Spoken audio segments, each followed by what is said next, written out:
هويته. إن بقاء الأزهر في مصر مزج بين شخصية مصر وشخصية الأزهر، وكأن بينهما برزخ لا يبغيان.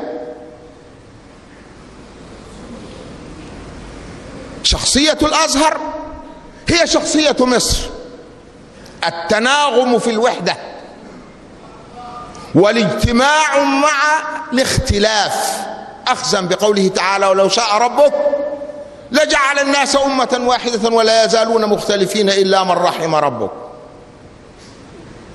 وسيظل الأزهر مآبا وملاذا للقاصدين طالما احتفظ بكينونته وهويته، وطالما حماه الله سبحانه وتعالى من تجاوزات وتخرصات المتخرصين.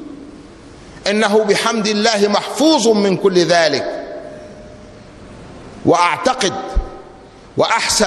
وأحسب السيد الرئيس، والله حسيبه ولا أزكي على الله أحدا، من المقتنعين تمام الاقتناع بأن دور الأزهر ينبغي أن يظل، وينبغي أن يعلو، وينبغي ألا تكون دونه أصوات أخرى، فهو الصوت المعتدل، الصوت الذي جمع كلمة المسلمين في شرق العالم ومغربه، الصوت الذي يؤوب إليه الناس من هجير العنف، من رمضاء الإرهاب، يأوون إليه ويجدون فيه المسكن والمآب.